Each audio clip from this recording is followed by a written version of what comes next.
O candidato do PRTB, Pablo Marçal, declarou apoio ao impeachment do ministro Alexandre de Moraes, agora há pouco, numa entrevista que ele concedeu aos jornalistas Alan dos Santos, Luiz Ernesto Lacombe. Vamos ver.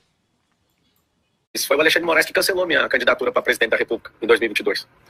E eu entendi como é que funciona esse jogo. Eu entendi que a maior parte do problema está dentro do partido político. Meu partido é o Brasil. Apesar do PRTB ser o único dos partidos que realmente no seu estatuto é partido de direita. Pra você ter uma noção, no estatuto o PL não é um partido de direita. É um partido liberal, mas é um partido de centro. No estatuto o PRTB é de direita. E eu quero deixar bem claro que todos estavam colocando pressão para o Pablo falar isso e aquilo. Eu sou a favor do impeachment do Alexandre de Moraes.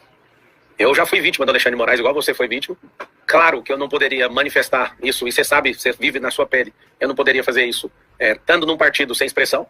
Agora não tem o que fazer, né? Deferida a candidatura e tudo correndo muito bem. Duvido que ele possa entrar e fazer alguma coisa, mas eu, Pablo Marçal, sendo vítima também, sou uma pessoa que sou a favor do impeachment do Alexandre de Moraes.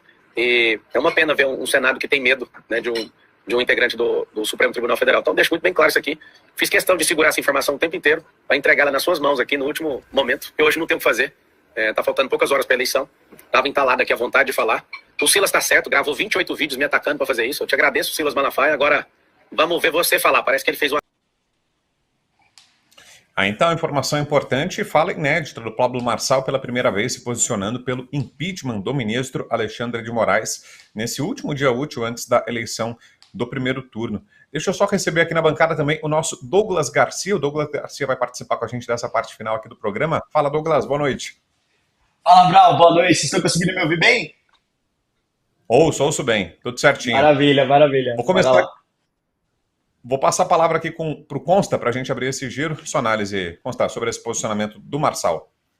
Boa noite, Douglas, seja bem-vindo. Olha, que bom que ele se posicionou. Eu acho que isso devia ser um teste para todos os candidatos.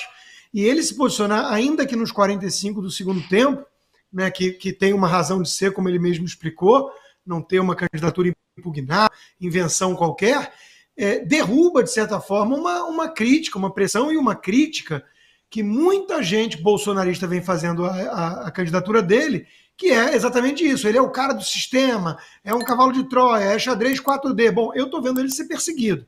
Eu estou vendo a imprensa demonizá-lo. Eu estou vendo a turma da Globo apavorada com o crescimento dele. Ele não me parece um cara de sistema. Agora, faltava isso, né? Porque ele, em 2022, foi lá tirar foto com o Alexandre de Moraes e tudo mais. Agora, fica a pergunta, e o Nunes? E o Ricardo Nunes? Porque eu acho curioso, de certa forma, quando muito bolsonarista cobra do Pablo Marçal, que chegou recentemente na direita e tudo, cobra certas coisas que não cobra do tucano do MDB, Ricardo Nunes. Então, por que o posicionamento tem que ser só dele? Estão apoiando um candidato que é um cara de centro-esquerda, é um cara que tem uma coligação enorme, é um cara que claramente não é a favor do impeachment do Alexandre de Moraes, até porque tem gente que toca a campanha dele bem próxima do Alexandre de Moraes. Então, eu não falo isso para brigar ou bater em Bolsonaro. Tem muita gente que entende as coisas de forma muito binária e simplória. Eu acho que o Bolsonaro foi levado por um cálculo eleitoral, político, partidário. Ele foi levado a apoiar um cavalo manco que pende para a esquerda. E que, obviamente, ele não está confortável com esse apoio. Tentou lá colar um cara sério, esse a gente só elogia, que é o Melo Araújo. Um cara sério, mas que é vice, né? E a cobrança que muita gente está fazendo em relação ao Marçal fica devendo em relação ao Nunes. Então vamos fazer uma cobrança isonômica, a mesma régua. Eu quero que todo candidato se manifeste em relação ao Alexandre de Moraes. Para mim é a pauta prioritária. Que bom que o Marçal fez, ainda que nos 45 do segundo tempo. Tem tempo ainda, Nunes? Vamos lá, corre, grava um vídeo igual. Eu quero. Fala, Douglas, sua análise sobre essa fala.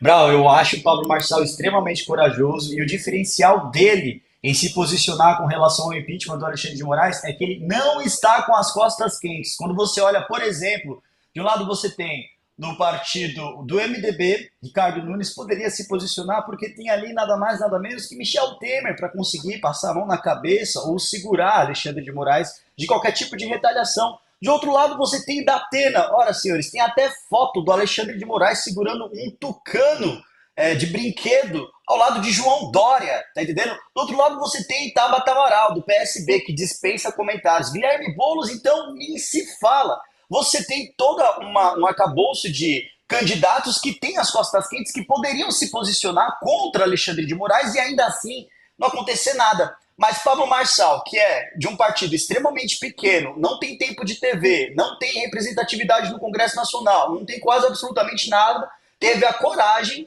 de bater de frente com o sistema e pedir o impeachment de Alexandre de Moraes. Então isso também precisa ser destacado. É uma pessoa que vem se distanciando cada vez mais, né, dessa questão quando a gente fala de pessoas que estão próximas ao Centrão, e isso tem que ser levado em consideração, porque quando ele iniciou, quando ele começou a se apresentar, ele sempre ficava naquela para saber um pouco a respeito da opinião das pessoas, e eu respeito isso porque é uma pessoa que surgiu de repente. O pessoal costuma criticar, nossa, mas ele surgiu do nada, ele veio assim do nada, ele tá vindo assim do nada, como é que a gente pode confiar? Olha, de uma coisa eu tenho a mais absoluta certeza, não dá para confiar em quem já está e simplesmente transformou a cidade de São Paulo numa verdadeira ditadura, tá entendendo? O tanto de pessoas, se vocês soubessem, o tanto de pessoas que procuraram meu gabinete quando eu fui deputado estadual, deputado, pelo amor de Deus, me ajuda, porque o meu filho não pode tomar essa vacina, meu filho ele tem comorbidades, meu filho ele tá passando por uma situação difícil, meu filho tem aquilo, meu filho tem aquilo outro. Eu ficava desesperado porque eu precisava, eu queria ajudar as pessoas e não tinha como. Uma vez que o poder estava na mão do governador, o poder estava na mão do prefeito, o legislativo ele podia trabalhar apenas de maneira intermediária, tentando mediar alguma coisa para chegar no objetivo. Então não peça para que eu confie numa pessoa que tirou as liberdades da população paulistana. Eu prefiro acreditar no discurso de alguém que se posiciona como uma pessoa nova, que consegue mudar a realidade e tem se apresentado como tal, quando pede o impeachment de Alexandre de Moraes e outras pautas que precisa ter coragem para assumir, do que uma pessoa que já se mostrou não ser confiável e tirou as liberdades da população paulistana. Viu, Brau? Essa é a minha opinião com relação ao Pablo Marçal pedindo o impeachment de Alexandre de Moraes. Perfeito. Ô, Fabi, e pelas pessoas que você conversa, pela sua análise, será que isso é algo com potencial para definir a eleição de domingo? Tem um peso decisivo de virar votos, de convencer pessoas que estavam indecisas, que ainda hesitavam em apoiar o Marçal? Será que para ele pode ser um passo decisivo para essa possível vitória dele? Para essa eventual vitória? Tudo conta, né, Brown? A gente está aqui no meio de uma competição acirrada e o Douglas foi bem coerente em chamar a atenção para esse ponto que realmente foi bem assim, Douglas. Nós vimos o desespero de pessoas que estavam... Você falou aqui da parte, né, de pessoas que não podiam tomar a vacina, mas eu vi gente com o comércio fechado, sendo tratado como se fosse bandidos, né? Gente que estava ali para sobreviver. E a gente tem um comércio informal, mas a gente também está falando do comércio formal, né? Então, eu vi cenas assim lamentáveis, né? Foi um absurdo o que fizeram aqui em São Paulo. Essa mágoa o paulistano tem, porque interferiu na nossa vida, né? Isso é real, não é uma coisa mítica.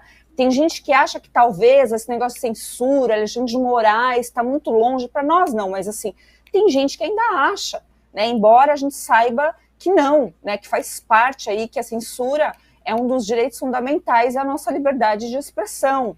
Então é óbvio que ele se posicionar é importante, mas também seria óbvio, o Constantino falou nessa parte, concordo demais, né? Vai lá, Ricardo Nunes. Mas eu acho que nem valeria, porque o Ricardo Nunes tem mesmo, Rodrigo Garcia. Quando você pega esse ponto, fica indefensável, gente. Se você pensar por esse prisma, é a hora que eu falo, meu Deus do céu, pare tudo.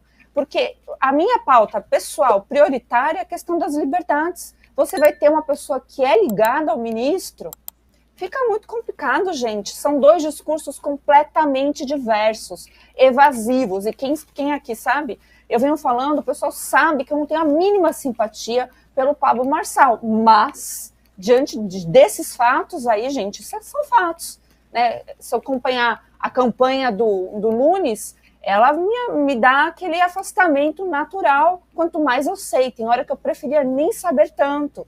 Então, a gente fica numa situação complicada, porque é inacreditável como que se pode apoiar dois valores completamente contraditórios.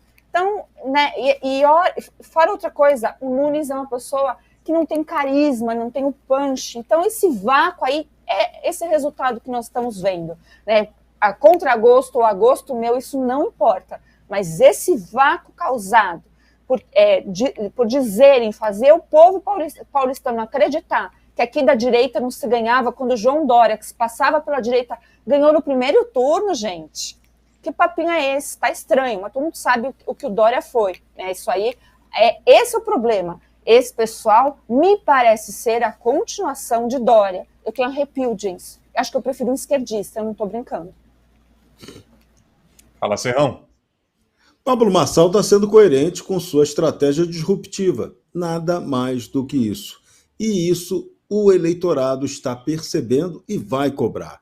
Essa eleição de domingo tem uma postura extremamente crítica do eleitor. O eleitor vai ser bastante crítico no domingo. Nós temos novidades vindo por aí. Nós temos candidatos no país inteiro diferentes, vereadores com proposta séria. Você tem muita mulher preparada para a política. As mulheres vão fazer diferença, podem cobrar. Vai ser diferente de outras eleições. Então, nós temos um outro perfil de candidatura e, de novo, a eleição digital. Quem trabalhou o digital, mesmo com o desfalque poderoso do X, vai levar grande vantagem no resultado final da eleição de domingo, no primeiro turno.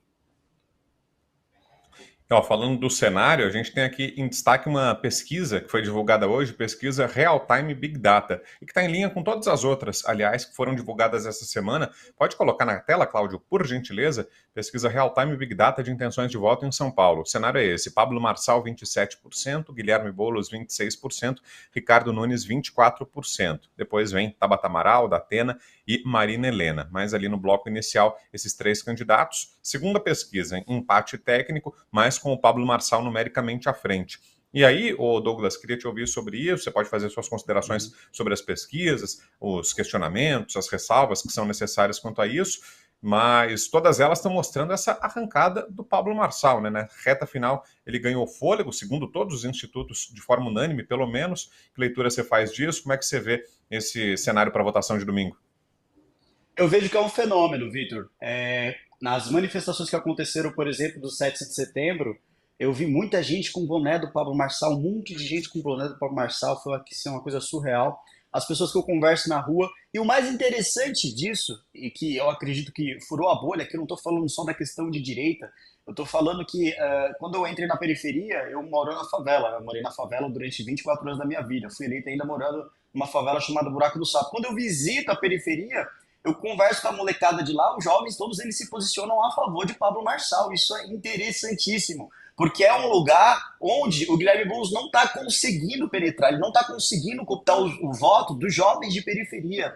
E o Pablo Marçal, de certa forma, ele consegue alcançar. E depois que ele consegue alcançar o tipo de eleitorado mais difícil, que é aquele conquistado pela esquerda, né, que geralmente os jovens, eles tendem a votar no Lula, tendem a votar no Boulos. Não, Pablo Marçal tem perdido esse voto para os jovens de periferia, tá entendendo? E não só os de periferia, você pega aí o pessoal de classe média alta, do bairro dos Jardins, o pessoal que está nas faculdades, etc. Isso tem sido muito interessante. Você viu, por exemplo, o que aconteceu no debate da UOL, os funcionários tentando se aproximar de Pablo Marçal para poder pedir ali um autógrafo, e eles foram barrados por outros funcionários da mesma empresa que eram segundo, não podia, tá entendendo? Ou seja, é uma coisa surreal que está acontecendo. Eu acredito que é um fenômeno que, graças ao bom Deus, veio num momento bom, porque nós precisamos sim, na cidade de São Paulo, uma renovação na prefeitura. Não dava mais para continuar esse status quo, de uma hora você tem o PT, outra hora você tem o PSDB, uma hora você tem o PT, uma hora você tem um PSDB disfarçado, né, com outro nome, com outro partido, com outra cara, mas ainda assim com as mesmas propostas. Nós temos a chance agora de poder levantar o nome de uma pessoa que representa e que fala a linguagem do cidadão, né, e que penetra também dentro da juventude. Isso é muito importante. Eu acredito que quanto mais o político ele se comunica com a população, ele consegue falar a língua da população, ele consegue mostrar de forma clara aquilo que ele pretende, aquilo que ele quer, e principalmente se esse político ele veio da periferia, ele veio da favela, ele nasceu pobre e se tornou uma pessoa, graças ao bom Deus, que tem um bom desenvolvimento econômico, por esforço próprio, por mérito próprio, que inspira isso nas demais pessoas, tem tudo também para ser um grande líder e administrar bem a maior cidade do país, né? Então, eu acho que essas pesquisas são, sim, verdadeiras com relação a esse ponto de colocar o Pablo Marçal na frente. Mas eu colocaria um pouquinho mais, viu? 27% eu acho que é pouco, Vitor. Vamos ver domingo Vitor, o que acontece. Oi, Consta. é que hoje eu recebi uma tabela interessante, acho que da CNN até, comparando as urnas e as pesquisas, né? E o que a gente percebe ali, isso para Bolsonaro e Lula e para Tarcísio também em São Paulo, o que a gente percebe ali é que as pesquisas sempre erram com um gap muito grande, favorecendo a esquerda. Isso não é erro aleatório, né? Porque erro do ponto de vista estatístico tinha que ser aleatório. Se tivesse assim, mais 5 para um, menos 6 para o outro, tudo bem. É porque não estão conseguindo apurar exatamente o voto. Mas todos, sistematicamente, erravam e, em alguns casos, muito, favorecendo a esquerda em relação ao que aconteceu de fato. O que nos leva a imaginar, então, que o Marçal tem uma vantagem maior. Outras pesquisas, a Paraná Pesquisas, que erra menos, está colocando o Nunes à frente ainda, com os 27 que o Marçal tem nessa. E o Marçal teria 24, mas tudo num baita bololô. Agora, fica a pergunta, né? Se for o Marçal e o Boulos para o segundo turno, tem uma galera que vai ter que morder a língua. Eu falava isso desde o início. Por isso que eu não taco pedra em quem adota uma estratégia pragmática de falar, não, eu acho que só o tucaninho de centro-esquerda do Nunes é que é capaz de derrotar o Boulos no segundo turno. Isso é um argumento aceitável. A prioridade tem que ser impedir o Comuna, invasor de propriedade que taca coquetel Molotov na Fiesp, de ser o prefeito de São Paulo. Agora, como é que essa turma que está demonizando Marçal, dizendo que ele é um picareta, que enganou todo mundo, que está todo mundo maluco, como é que eles vão fazer no segundo turno se for Marçal versus Boulos? Eles vão fazer o voto nulo? Ou lulo? Eles vão ficar indiferentes? Então tem muita gente aí que devia ter pensado nisso com mais calma. A prioridade tem que ter alguma coerência aqui. A prioridade é barrar o Comuna e, claro, ninguém quer esquema, sistema e teatro das tesouras de tucano petista. Então, é legítimo ter desprezo pela campanha do Nunes, mas você consegue argumentar que o Bolsonaro apoiou, que tem o Melo Araújo lá, e que pelo menos não é o comunistão. Você consegue apresentar argumentos. Agora, a turma que fica demonizando quem fez o M, né, 38, e falando, você é um boçal. Boa sorte no segundo turno, se for esse o segundo turno, porque você vai ter que justificar um voto nulo que é injustificável. E sobre as eleições aqui em São Paulo, a nossa equipe separou aqui um vídeo de uma análise feita na Globo News, pela jornalista Andréa Sadi. Vamos ver. Quando a gente fala dessa campanha em São Paulo, eu fico com a impressão de que esses partidos que se dizem de direita e esse núcleo de extrema direita, eles plantaram Bolsonaro e vão colher Pablo Marçal. Vão colher Pablo Marçal. Isso já é uma realidade, não importa o que aconteça no sentido de ganhar ou não a prefeitura para Marçal. Marçal, como eu tenho dito aqui, já é um vencedor dessas eleições porque monopolizou as atenções, ampliou o seu conhecimento nacional e ele tem planos visando ali 2026. E para a esquerda, para o campo progressista, essa divisão na direita é o melhor dos mundos, porque embaralha o jogo, ninguém sabe quem são os próximos grandes líderes da direita, porque todo mundo achava que só tinha espaço para Bolsonaro, inclusive na esquerda. Várias fontes de esquerda estão comemorando isso que está acontecendo. Porque, obviamente, eles acham que eles têm mais chance, com o Marçal no segundo turno, porque tem uma rejeição muito alta. Na campanha do Nunes eles também acham isso, por isso que eles ficam reforçando que o Nunes é o único que no segundo turno pode derrotar todo mundo. E tem 26, que a turma de esquerda está olhando e falando, então agora tem Marçal brigando com o Bolsonaro, tem Tarcísio, tem Zema, estou aqui falando o nome. Caiado, Nicolas, tem um leque aí de candidatos, está muito diluído. E aí, Jorge Serrão, como é que você vê, Serrão, esse cenário? Tem divisão da direita, não tem? Que achou da análise que acompanhamos? Fascinante essa análise. Quanta platitude, quanto raciocínio absolutamente equivocado em nome de um ódio conceitual ao Jair Bolsonaro. Só isso que resume uma análise tão incorreta quanto essa. Achar que o Marçal vai ser o candidato à presidência da República porque simplesmente você tem ódio do Bolsonaro, o Bolsonaro não vai ser viabilizado e isso agora pode ser a ideia que está agradando a esquerda. A esquerda está que nem barata tonta, a esquerda está com problema porque ela não tem um nome viável para disputar a presidência da República em 2026. Lula não tem a menor condição nem de continuar no governo, que dirá de ser candidato à reeleição. Então, a esquerda é que não tem nome. O nome à direita, podem surgir vários nomes, com Bolsonaro podendo concorrer ou com Bolsonaro não podendo concorrer. Esse é o fato objetivo. Então, essa análise é absolutamente equivocada, feita pela jornalista da Globo, muito mais focada num ódio estranho, incompreensível contra Bolsonaro, do que numa análise baseada na realidade objetiva dos fatos. Ô Fabi, a gente passou esse vídeo, o Pierre foi até embora, né? Não vi se era ele ou a Brigitte aí, mas perdemos um eleitor aí, né? Ele vazou, ele falou, pelo amor de Deus, eu tô sendo contaminada por essa vibe esquisita. Gente, mas olha, o Serrão foi na mosca. Eu queria ver uma análise, aliás, o desafio. Andréa Sade, vai que você assista ao nosso vídeo, alguém te mande esse corte, vou te desafiar. Faça a mesma análise em relação ao Lula, a quantidade de candidatos que não querem Lula no palanque, a quantidade de prefeituras que o PT irá perder nessas eleições, né? Quero ver aí se você tem esse amor, esse ódio assim tão forte. Na verdade, né, Brown, existe aquele olhar de que tanto ódio é amor, no fundo. Eu acho que, no fundo, elas são todas muito apaixonadas pelo Bolsonaro e acabam deixando o fígado falar. Porque, fazendo uma análise fria, a gente tem muito mais a falar de que essa campanha não foi nacionalizada, como eles diziam que era, porque agora eles falam assim, não falavam, não. Quem falava era eles. Né, e falando exatamente dessa postura de Lula e Bolsonaro. O que aconteceu com o Lula? O Lula sumiu, ele deu PT no PT, né, ele conseguiu fazer isso. Então, assim, os candidatos estão olhando para o lado falando, e aí? Não tem Lula, né, e quem coloca se dá mal. Isso ela não fala, esse ponto ela não aborda. Por que será, né, gente? Por que será? Acho que eu vou perguntar para o Pierre, porque ele deve saber. Falando em eleições municipais, olha só, a gente vai trazer uma fala agora que já diz respeito à próxima eleição, a eleição presidencial de 2026. O governador de Goiás, Ronaldo Caiado, concedeu uma entrevista à Folha de São Paulo rebatendo críticas do ex-presidente Jair Bolsonaro. Veja só. A informação que eu tive ontem é que realmente ele, numa live, disse que jamais se dirigiu a mim.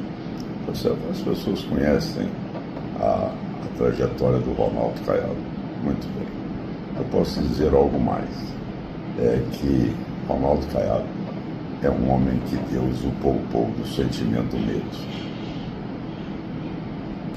Sou candidato em 2026, até porque colhi uma experiência muito grande, como 5 mandatos de deputado federal, 1 mandato de senador da República e agora 2 mandatos de governador do estado.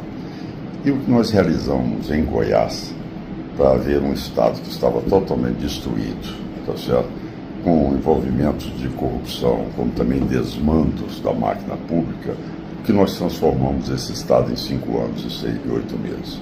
Isso mostra que o Goiás, como também o Brasil, tem um potencial enorme.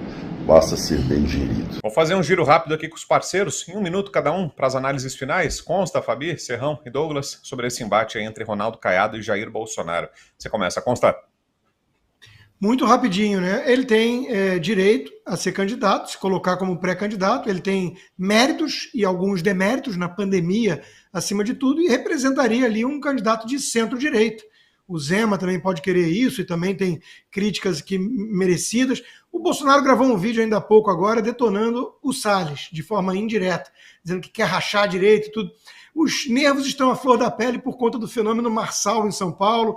Eu quero o seguinte, eu quero cada vez mais gente de direita, centro-direita, direita, conservador, liberal clássico, contra comunistas, contra petistas, contra tucanos. É isso que eu quero. Agora, existe sempre o segundo turno, né? Então, vamos embora. Fabi?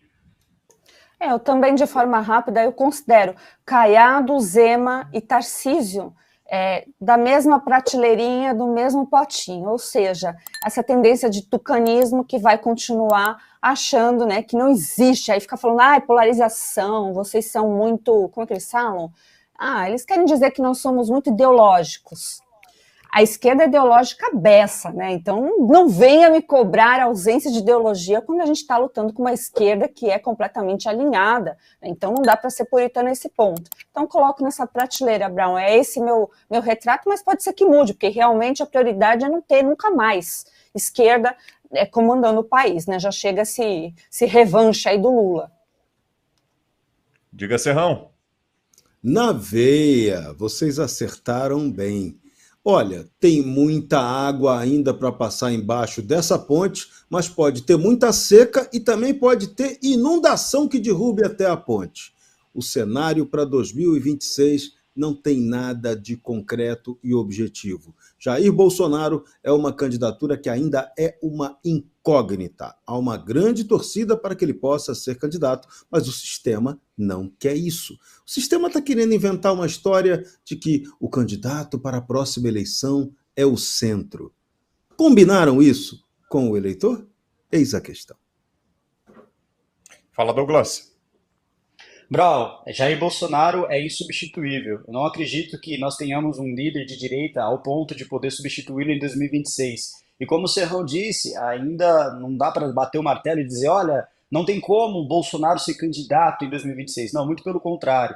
O processo que lhe tirou os direitos políticos ainda não transitou em julgado. A gente pode trabalhar com relação à população para que haja uma comoção, para que haja, por parte dos partidos e de líderes dentro do Congresso Nacional, uma espécie de conversa para que vá para frente algum tipo de articulação política para que Bolsonaro consiga, sim, poder vir candidato em 2026. Acho que isso é muito possível, já que a gente está falando aqui sobre questões políticas do Judiciário. O Judiciário resolveu entrar em tudo quanto é política. A gente pode, sim, ter Bolsonaro como candidato a presidente em 2026. Por isso eu acho muito precoce essa fala do Ronaldo Caiado nesse momento, viu? Concordo com o Serrano.